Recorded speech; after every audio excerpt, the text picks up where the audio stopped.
All right, we need one more file to make this generator work, and that is going to be the action file. Now, this is a little bit different from our other action file. This file will be run from basically a separate repo and do things to all of the other files that we've been creating so far. So let's go ahead and make it. We will call this one action.yml.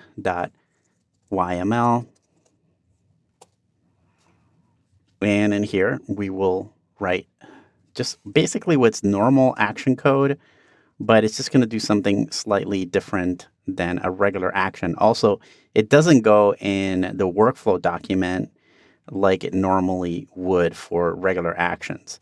So this will say podcast generator. I'll go ahead and proudly add my name here. I'll put in a short description. And then I'll issue a series of commands. So just like before, runs. And here we'll say it's going to run using Docker. And for an image, we're going to use the Docker file that we created.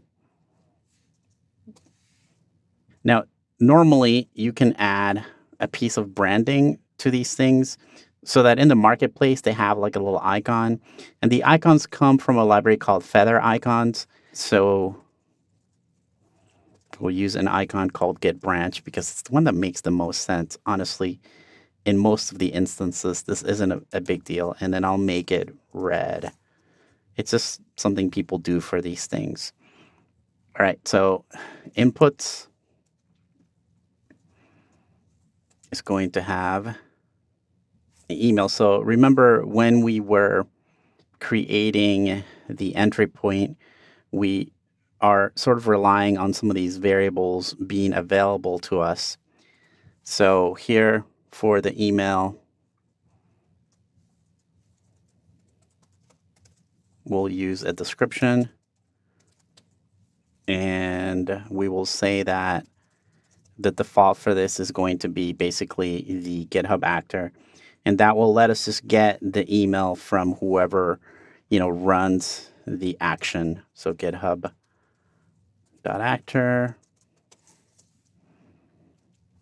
at localhost.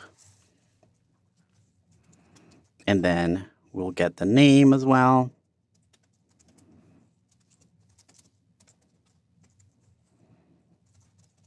Make it required. And create a default here.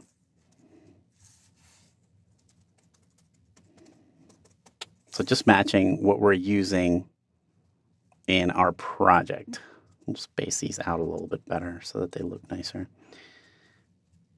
And so this is an action that basically controls what is happening, with all the files in here as well. So when you use another repository to run this repository, it's going to find this action, understand that it needs to use the Docker image, run the Docker file to generate the server.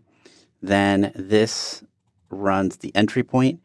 The entry point is going to set up Git, run feed.py, and then push that all back onto the server. And after all that, it should generate your feeds from another repository. So in the next video, we'll go ahead and link everything together, and I'll show you how to call this file from a different repository.